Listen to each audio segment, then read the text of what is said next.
Hi, I'm Coach Tanisha, and I'm talking about practical ways to improve your tone.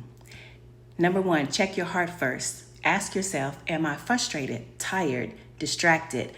Addressing your own state helps you keep your tone in check. Pause before responding. Sometimes a 3-second pause can save a 3-hour argument. Soften your delivery. Instead of raising your voice, lower it. Speak slower. Lean into kindness. Listen to yourself. How about this? Record yourself reading a simple phrase in different tones. You'll be surprised how much impact tone carries. Pray for guidance.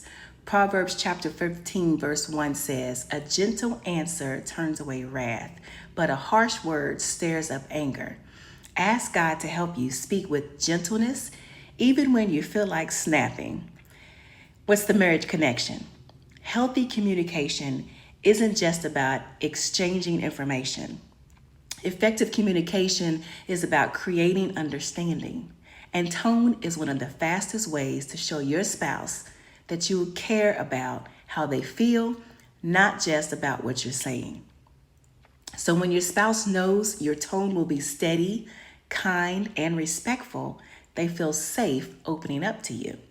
That safety builds trust, and trust is the foundation of intimacy. So the next time you catch yourself about to raise your voice or let sarcasm slip in, stop, take a breath. Remember, your tone sets the stage.